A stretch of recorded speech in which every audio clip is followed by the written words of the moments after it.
Kering in particular doesn't have a vision for where they want to take certain brands, certain names. They don't want to publicize their brands in a particular way, and Do you feel like they don't want to, or do you think that Kering is just not as good as LVMH when it comes to storytelling? I don't think that they want to um Why be wouldn't they want to though? associated with Louis Vuitton in the same way, or LVMH, and um you know publish and publicize their brands in the same way that Louis Vuitton, or should I say LVMH is. Yeah, LVMH is yeah. just such a long way of saying it. Um, but yeah, Says he's a and classic it Gods and Kings reference. they literally they literally have a whole different ethos, like entirely, than Louis Vuitton, or should I say LVMH, right? Right. And part of that ethos, if you remember, is that LVMH is heritage, preservation, Storytelling, preservation. exactly. And what Karen was, it was one, it came in as a direct competitor for no reason, and then it was Literally for no reason. hostile, hostile takeovers. Yeah. That is what they're known for.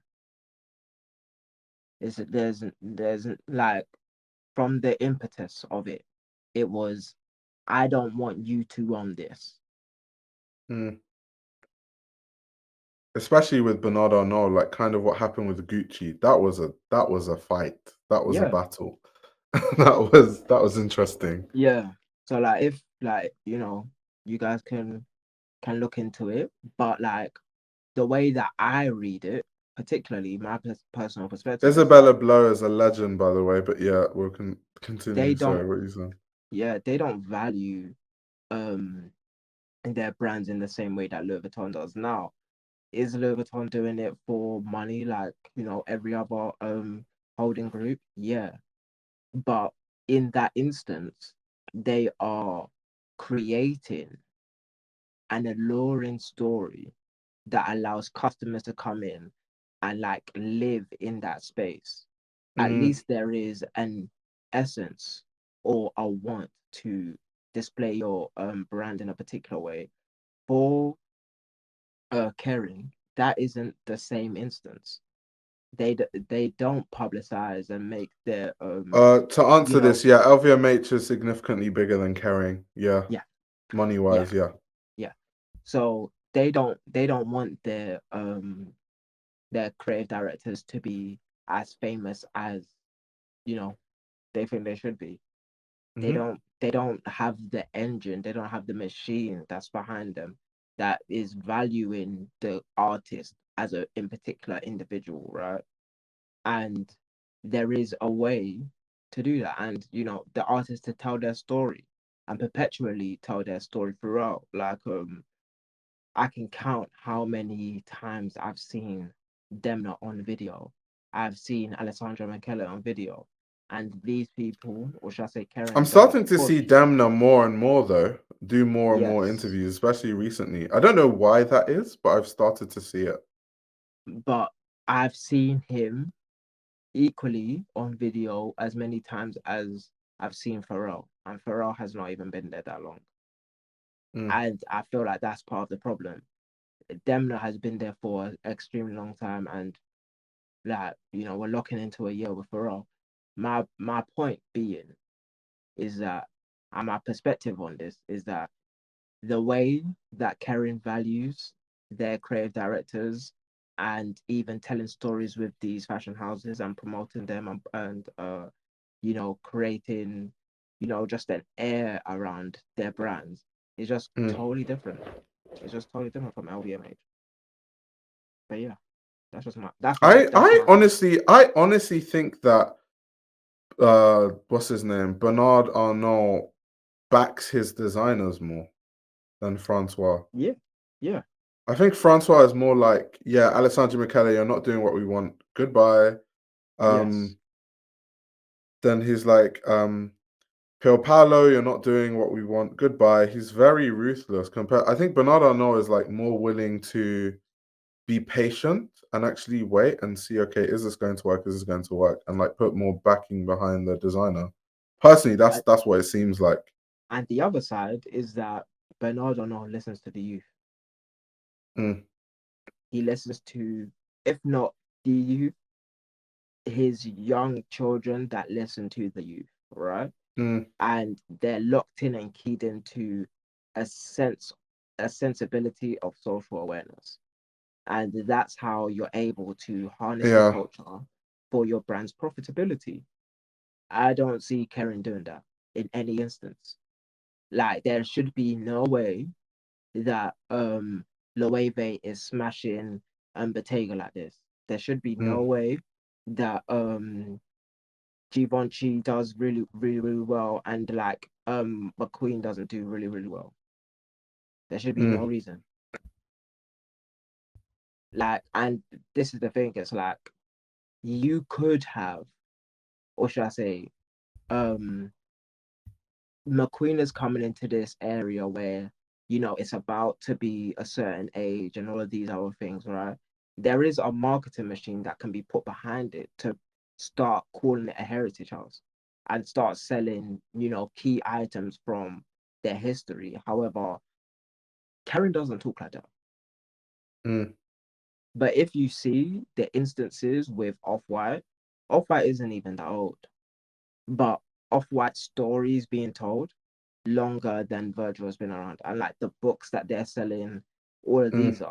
all of these things, like, A lot of Virgil books, to be fair, at bro, this the point. law is just flowing. I remember when once I like recently there was a link of Virgil's like show notes, and then there's a link of Virgil giving the keys to starting a streetwear brand, and Virgil doing this and all of like What was it called again? Canary Yellow, his website, right, or something like that. yeah, But yeah. that I website was think actually really good. I'm not going to someone dropped lie. the name.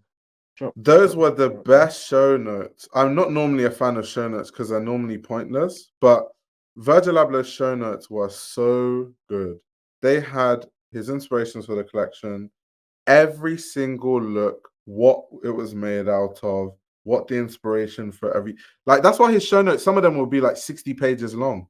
That stuff was amazing. I wish most designers did that, to be fair. And that's my thing. It's like these particular things are not by accident. I remember, like, I will never forget this. It was last year. We were going Paris, right? And I just saw Loewe splayed on every board. You know how like the boards switch sometimes, and there's Mm, some that are static. I just saw Loewe like this. That like though that's implanting seeds. Like the way that English people think about Paris is that it's more creative. Obviously, in the fashion community, you know that England is where the creatives are made, and yep. then they go to Paris, right? Yep. But just the way that regular English people think is like, oh, I'm going to the city of love, all of these other things. So when you think that and you see Loewe, you're just matching something. Mm. Like, and that's how neural pathways start connecting. And I was telling you this. I think I told you this, and I was speaking to Carlo about this as well. And the Is weather is that huge in the UK, by the way, because so yeah, many people love JW Anderson. yeah, like you need at least 8 instances of someone who's gonna make their first purchase of a high ticket item, which is like a high value item, let's say over $500 or £500, right? Hmm. You need at least 8 of them, 8 touch points before they decide on making a particular purchase. And if they value your product as highly and your story is being told correctly, then they are more willing to buy. It's as simple as that. What did But Ryan say? LVMH hires celebrity directors for their brands, while Kering gives unknown real professionals a chance. I'm not sure LVMH is doing a good thing for the young grads and professionals in the fashion industry. Um, I love this. mm, I mean, I love this you question. can say that to an extent, I guess. Wait, what was I saying? Um, but at the same time, I don't know, like, because you have to think of like the whole pyramid, right? So it's like if LVMH the brands are bigger, it means they create more jobs. So okay, there might not be new creatives that are being the creative directors, but they'll be the head of menswear, they'll be the head of women's wear, they'll be the head of accessories, they'll be the head of footwear, making loads of money and not having to deal with the scrutiny that comes with being a creative director. So I think it depends how you see it. Okay, maybe they're not getting as many of the creative director roles at LVMH. But then maybe because there's a reason why it's these designers are proven. Okay, they do hire celebrities, but like, you know, designers like, I don't know, Kim Jones or JW Anderson, they're like just tried and tested and proven that they can sell. So it's a no-brainer to hire someone like that. It's just like easy, I guess. Who is the unknown? What do Who you mean? who is the Well, in unknown Kering, design? Yeah, who are the unknowns? Sean McGear, Sabato Like, Desano, no, but what I'm they're saying they're is they're like relatively unknown. they're as in they are designers that have been in their brands for quite some time, right? Like, and it's not like Hmm. these like Karen is like a grassroots system that implants themselves in particular universities, and it's Mm. like, okay, we're gonna grow you, we're gonna put you through our system, and like, you know what? I'm not gonna say too much about the farming system. However, they're not growing designers. They're not growing the best designers through their ranks. They're just not. Like, let me just put it that way. Yeah, what I was going to say, kind of, that's a good point because let's remember the LVMH Prize is the biggest, fattest, like emerging designers fashion incubator for LVMH, right? So all of them like that went through that LVMH Prize. Virgil went through the LVMH Prize. Marine Serre did.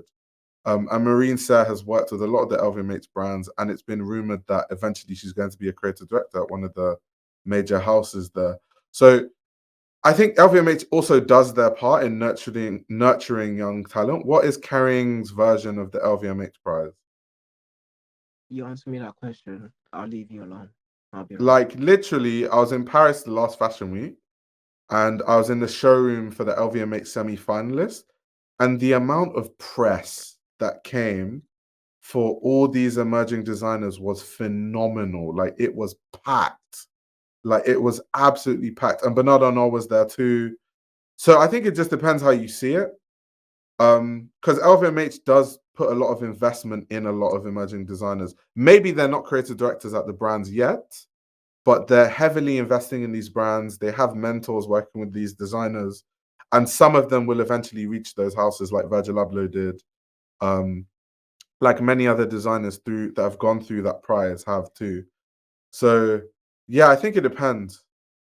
Yeah, no, I hear what you're saying because Pharrell's are like the biggest brand in the world, but it's incomparable. Like one, like there can only be so many different creative directors. However, to build and nurture fashion designers is a totally different thing. And then to figure out, like, let's say they are building, because if you're working at a fashion house, yeah, maybe you are being built and there is a track made for you to be, head of or creative director, right? So I can't discredit that too much. But the press, like before they become celebrity designers, what are they? And there's so many people, just getting nurtured in a particular way. There's Hmm. people at the top universities that get nurtured in a particular way. And you know what? Karen is just not there to be seen. Yeah. Like, unless someone at Karen wants to say something, then this is your perception from a regular guy that researches fashion, I guess. Okay, Maybe I can be Ceci proved wrong. asked, how exactly does LVMH nurture emerging talent and what is considered emerging to them? Yeah, kind of what Mike is saying. They pay for people to study fashion. I know people that weren't going to further their education in Right. fashion, but LVMH paid for them to do a master's. I know people too. I don't Yeah. want to mention Yeah, them, but I I know don't want to. designers too. Like I said, I don't even want to talk about it too much because then I I'll mean, when I be was at CSM, there were quite a few people that were doing their masters paid by LVMH, to be fair. And like they were gonna go work for LVMH after, and get nurtured and stuff, and then start their own brands, and then you don't know what can happen after that. So no, they do. LVMH does invest a lot in Like, talent. There's and obviously there's more that every company can do. There's better ways that they could do it. However, if we talk about Kering versus LVMH, who in the grand scheme of things puts more money in the pockets of emerging talent and like helps to nurture them and give them press and give them visibility, LVMH does way more than Kering, like by far. Kering might have, like, look at the difference. Kering might have maybe 4 creative directors that, okay, people don't really know them. LVMH might have creative directors that are celebrities like Pharrell Williams, but then LVMH will give an LVMH prize to Thebe Magugu that will then go and build his own massive career, right? And when you win the LVMH prize, it's not just money. You get mentored by people in LVMH. They give you connections to certain stockists to make sure you're stocked in certain places. There's a reason why Thebe Magugu has collaborated with Christian Dior, for example. That's an LVMH brand. He won the LVMH prize. So this is what I mean. Like, there's not that wider sense of support in the industry coming from Kering in comparison to LVMH. Like, if you just yeah, lined up, okay, how many brands became big because of LVMH? How many brands became big, all creative directors combined became big because of Kering? It's like night and day, honestly. Like Marine um, Serre, Thebe Magugu, like it's I could go on. yeah. Listen, like I enjoy this because this is literally one of the first things I've ever wrote about seriously in the whole fashion thing, and it's Mm, bigger than you would even think. mm, And like, see, this is the problem. It's like because some of this stuff isn't public, I can't necessarily just say it, and it's just gonna sound like conjecture or a crazy person. However, what we can talk about is exactly what you said, right? Which is um how LVMH feels about new mm-hmm, emerging designers, and then how they now want your success to be real. So, mm-hmm, and if your success is real, that means you can then be ingratiated, because there's nothing a new person wants more than to be recognized by one of the biggest and bestest and brightest, right? And then you're called the biggest and bestest and brightest, and now you have an association. So then that says LVMH knows how to pick them. So that's mm-hmm, social proof for LVMH. And then the social proof for you is that you got picked by the biggest and the best, right? And then now you're being more valued. And then let's say your relationship with LVMH is nurtured even further down the line, then by the time you are a massive success, because of the LVMH stimulus package, when mm, you're part of their system, or let's say you're creative director of one of their brands, you are tried, tested, and are able to sell. So mm-hmm. like now, like it's not they're not making bets. Like they've created a level of certainty, or as like a system of probability whereby No, you know LVMH they're going to be able doesn't to do sell. that. When you're involved with the LVMH prize, you don't sign this crazy contract that means No, LVMH owns the rights to your brand. That's not how it that's not what works. happens. So let me just explain the concept of the LVMH prize, just for context. So LVMH makes so much money that doing something like an LVMH prize is literally the equivalent to me buying a loaf of bread. No joke. So for them, it's a way to, okay, we're going to have this big prize and offer mentorship to designers and have this massive prize. So we're going to attract the best designers in the world. So by the time we pick the best ones that we like the most as LVMH, we can put all these designers on our radar. So most times it's not just people that win it, it's the semi-finalists, it's the finalists. All of them are now on LVMH's radar. And it's like they're building like a community of young emerging designers so that when they need to tap into one for a collaboration or they need to tap into one for a creative director role, they have this pool of designers that they've already vetted. So that's the whole point of the LVMH prize. To them, it doesn't cost them really much to do it because once again, LVMH makes so much money that the amount of money that they spend supporting all these designers, what it adds up to is a drop in the bucket. So they can afford to just like do that as just like an initiative thing, but it's not just an initiative. It's also a money-making thing because they can tap into these designers later. But these designers are not signing any contract that means LVMH now controls their business interest. That's not how it works. Yeah, no, that's Yeah, not this true. is also true. The judges, and some of the judges are like LVMH designers too. So like you see designers like Kim Jones on the judging panel, um, Jonathan Anderson on the judging panel too.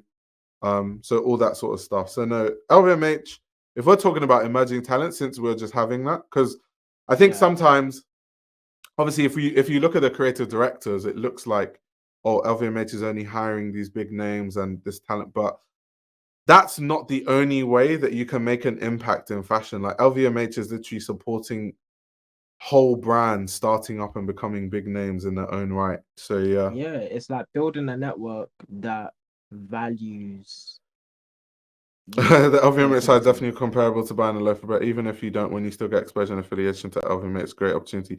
Yeah, I meant it's equivalent to me buying a loaf of bread in terms of cost. I'm not talking about in impact. I'm talking about just that it doesn't cost them anything to do it.